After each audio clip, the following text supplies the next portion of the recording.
welcome back to another video. Welcome to day 1 of Vlogmas. I have never done this before, never attempted it. And honestly, I'm a little bit anxious isn't the right word, but I don't know that I'll be able to pull this off, but I thought I would give it a try. We have struggled to be consistent here on YouTube just with daily life. And so I thought Vlogmas might be a great opportunity to get in that routine of constantly putting out videos. We all know that December brings a lot of fun activities and life to share. So I am sitting here in my master bedroom. I am still getting over a pretty terrible cold. I made the decision this morning that I felt like I was getting better, like I was finally on the mend, so I don't need to go to the doctor. That's what I told myself at least. So I'm hoping that as the days progress, my cough will get better and better. So Brian is back at work today. My kiddos are back at work today. We're back at homeschool. We have 2 weeks of homeschool that we're going to complete before our official Christmas break. This is the first year that we have not taken all of Advent off, but it's just how it worked out with when we started and things. So put this little munchkin out. Okay, so today it's been kind of slow going, getting laundry in and kind of trying to get back into that routine of after a long holiday. Y'all all know what that's like, but it was such a beautiful time with family. We started puzzles and we decorated the Christmas tree. We ate so much food, y'all, and just had the sweetest time. And I'm so thankful that Christmas comes just so quick, so then we all get to be together again. So what I thought would be good for day 1 of Vlogmas is just to talk about 2 things. One thing, I wanted to share with you some of our favorite traditions from when the kiddos were little. And then second, I wanted to share a little bit about grief in the holidays. I know that there are so many of us and so many of you that may be going through a hard time right now, maybe have recently or not so recently lost a loved one, and the holidays just stir up a lot of feelings and emotions and kind of new situations to navigate. So I just wanted to share a little bit about how I cope with the holidays as someone that is grieving. And then I wanted to share with you what we are doing as a family to celebrate Advent. Make a comment about a few things. This is the Sam's Club tree that I bought last year. Brian was so sweet and let me get one for our bedroom.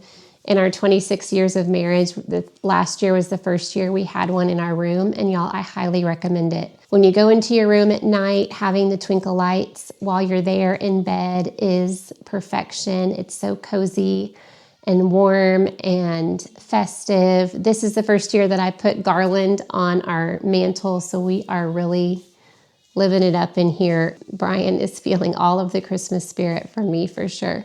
And then I got these really cute clip-on candles from Sam's, and they're vintage style, and they have made me so happy. So if you're looking for some things to kind of dress up your tree and make it feel more nostalgic and vintage and old-fashioned, I highly recommend those. They are so sweet, especially when it's dark. And then this sweatshirt makes me smile. I've had this for a few years. I got this off of Etsy at a sweet little store that I've actually ordered a few things from. I will put the link down in the description if you have somebody that just likes fun little shirts and sweatshirts. There's so many to choose from, not just Great Pyrenees. And why this is so sweet to me is, you know, we lost our Apollo bear, our daddy Pyrenees, a couple of summers ago to a snake bite, and so we miss him so much. So we have Apollo, Belle, and Luna represented here with their little antlers and Christmas lights. It makes me so happy. So I put that on for December 1st to feel festive. And I also wanted to tell y'all that I am so thankful for y'all. I'm always thankful when y'all spend time with me. This channel is a blessing to our family. and the friendships that we've made and the community that we're trying to grow really means a lot to us. It's something that we think about and talk about and pray about. And so just know that y'all matter to us, and we're thankful that you're here. If you haven't heard, we started a sister channel to OsoFarm called Oso Edit.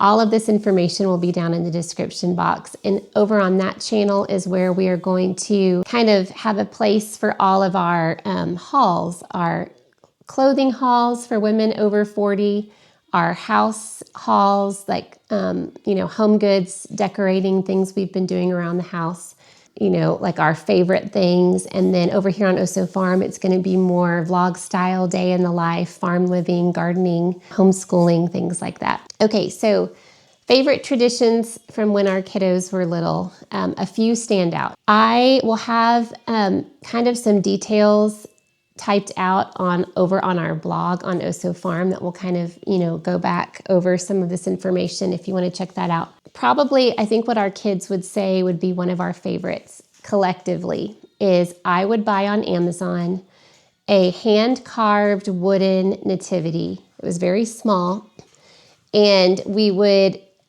get that in the mail early in December, and based on the number of pieces, we would I would have the kids do it in really pretty, like, green and red felt pins, scriptures that kind of corresponded with that piece of the nativity, whether it was the shepherd or the flock or Jesus or the wise men.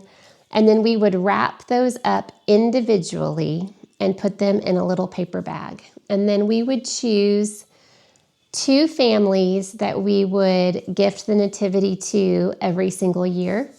And it was sort of like this surprise. And my kids did a great job of not spilling, the secret. And so usually there would be about 10 pieces. And so 10 days before Christmas Eve, we would start to deliver them. And we would deliver them 1 piece a night. So it is kind of a big commitment. We, at the time, had 10 kids at home. We had a huge party bus, is what we called it.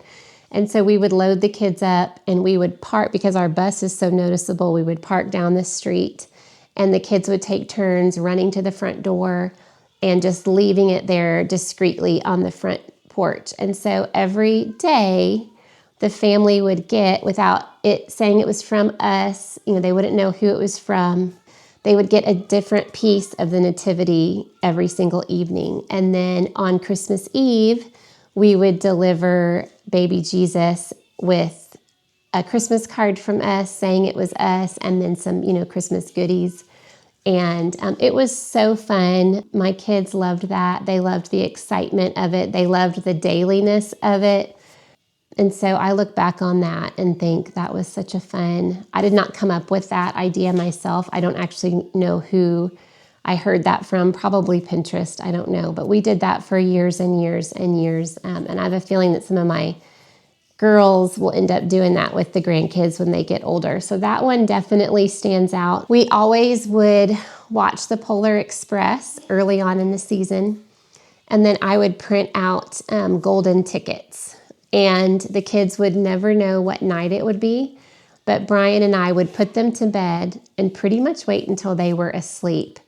And while they were sleeping, make hot chocolate. It wasn't crazy late, like maybe 10 o'clock, 9 or 10 o'clock. Make hot chocolate in to-go cups, and then Brian would stand at the foot of the stairs and ring this little bell, and he would be like, "All aboard the Polar Express." This is going to make me tear up. It was so sweet, y'all. And they would run down the stairs knowing it was their golden ticket day, and we would go look at Christmas lights. I've shared this before, y'all. Having older kids is absolutely beautiful. It is precious and lovely, and I love everything about it. But man, there's something so sweet, isn't there, about that time when they're just little and everything is so magical. And now I'm experiencing that with my grandkids. So yeah, it was just a precious memory. And they would start to hound us, is if they would know that if we had watched Polar Express, that the night was coming. And so they would never let us forget to do that. It was such a sweet time. And then lastly, just a simple thing we would do is, I had this from my childhood, is we had these long felt Advent calendars that had a little poem at the top that talked about every night you get to unwrap a candy, and when you get to the bell, it meant it was Christmas. And so it was a labor of love remaking those. I think my sister Jennifer helped me one year when the kids were little remake them all. And then I would get the candy canes in the huge Sam's box, because when you had 10 kids and you were doing 25 per thing, it was more candy canes than I can even do math for right now. But so that was one that was just sweet that the kids looked forward to, and it was basically half a wall. We would tape them on the wall lined up, so that was really, really sweet. I do want to share with y'all what we're doing for Advent, which is honestly nothing new. So we follow this Advent Jesse Tree book, and if you're not familiar with the Jesse Tree, a simple explanation is just it uses scripture to start from creation and follow through the entire Bible over 25 days using ornaments and a little devotional. And each day you talk about a different thing. The devotional maybe takes 5 minutes, and you have an ornament that matches, and you hang that ornament on the tree each night leading up to Christmas Day. And so years ago, my kids made some wooden ornaments that represented, they painted on them each day. So like day 1 was creation, so the ornament is a globe, or the ornament is the world. And so that's really, really sweet, and it helps, keep our focus where it needs to be. What's great about this book is there's 2 devotionals for each day, one for children and one for adults. That takes it a little bit deeper with more scripture references. And so it's a really great tradition. We have done this probably since all of our kids were very little. So that one. And then these books, the first book is called Jotham's Journey, and there's Tabitha's Travels, and there's one for, there's Ishtar's Adventure, and then there's one for Easter. And these start the Sunday after Thanksgiving, so yesterday, and it's in novel form, and it walks you through a different story. So Jotham is a little boy in Bethlehem at the time of Christ's birth, and it is just a sweet story. My kids have loved it since they were itty bitty until they were adults. The joke is that my husband has, even though we've read this, so you read a different book each year, and we just keep cycling through them. And even though we all know what's happening on the next page, it's just so precious. And I think Brian and I will continue to read this with Evan long after, Esme and every single kiddo is gone. So I highly recommend these books. And don't think that, oh my gosh, you're too late, because there's been so many times when we've gotten 3 and 4 days behind just because of, Christmas pageants and Christmas parties and things, and you can really catch up and, read a couple a night if you had to. So go ahead and get this on Amazon and get started on it.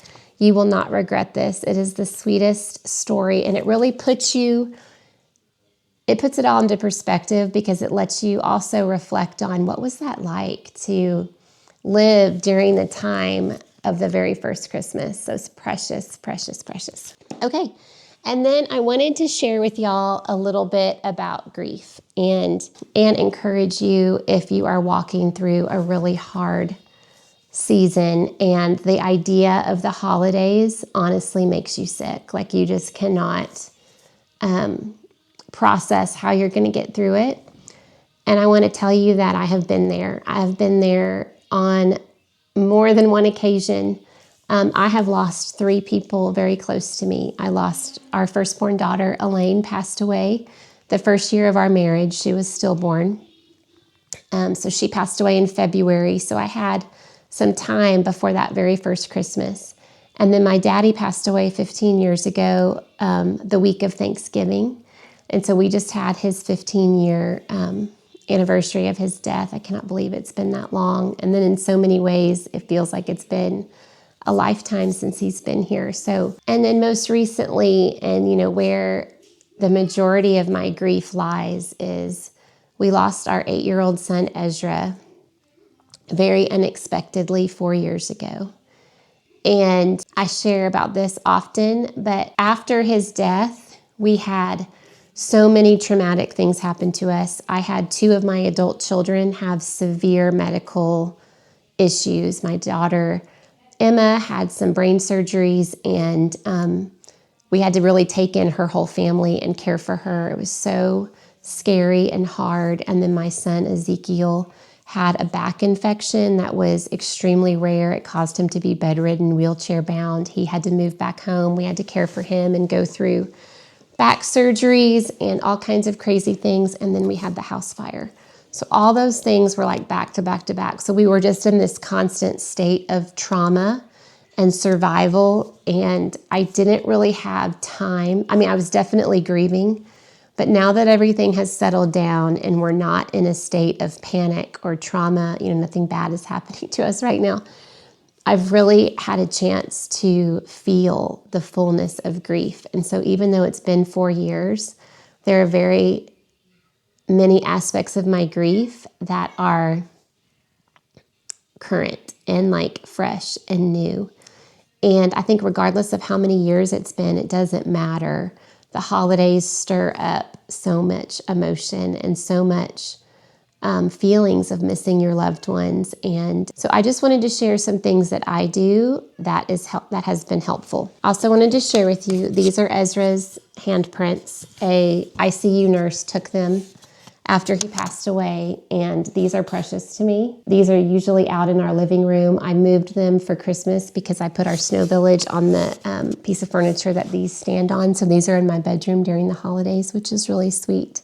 So I wanted to share with you his little handprints. It always makes me tear up and smile at the same time. He was so precious. So our Ezra was medically fragile, very stable, but medically fragile. He had spina bifida and a deletion on his 5th chromosome that caused just an array of challenges. He had a trach. He slept on a ventilator. We had 24-hour nursing care. So, we weren't just parents. We were also full-time caregivers. And so one aspect of our story that I share a lot about is that, we're also grieving a lifestyle. I would never sit here and tell you that caring for Ezra was easy. It made life extremely hard and extremely challenging, but it was consuming. So every aspect of my life was surrounded with caring for him. Did he need suctioning? Was his airway clear? He also had osteoporosis and was starting to get a lot of fractures. Was he safe? Was he, hurting himself? He would kind of pound on his leg sometimes, so it was just this constant intensity. And so now that he's gone, the void of that, the change of that, the ability to do things we couldn't do before, while I enjoy those things, like the things we're able to do now, it also just screams for what we lost, if that makes sense. So when you're not needed like that anymore, it's hard to know what to even do with yourself. So my life is so different now that he's not here. And I would give anything to have him back. I know it was God's goodness and God's perfect will that, Ezra did everything he was supposed to do in 8 years. His life was a reflection of God's goodness, goodness to him, goodness to us. And he changed people. He was so precious. So the holidays. I think you always need to have a voice and know that your feelings are valid and okay, no matter what they are and no matter what other people think. So I know a lot of times when you're grieving, you can think, I feel crazy. Like this is a crazy thought, or I'm all over the place. I feel nothing. I feel everything. I'm happy. I'm sad. I'm crying. I'm laughing. Like all of that is normal. And so just giving yourself permission to laugh, to watch Elf and think it's funny right after you wept for your loved one. Like it's okay to be happy. It's okay to be sad. Like those are all normal feelings. And to voice that to your loved ones, Sometimes people, if you are a loved one to somebody that's grieving, you might be thinking, well, I don't want to mention I don't want to mention the person that passed away because I don't want to upset them. Like, what if they're doing good and then I say something and it reminds them and they, then it makes them sad.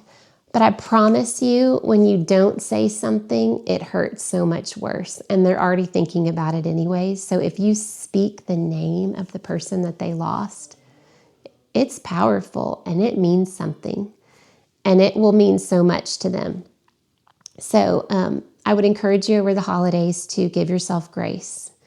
And also show grace to others. People are going to say things that are hurtful. People are going to say things that are dumb. They're going to mean well, but it's going to come out wrong. And so just walk into the holidays knowing that and just be willing to extend grace upon grace upon grace. And do what feels good to you. If you want to go to a Christmas party, go to a Christmas party.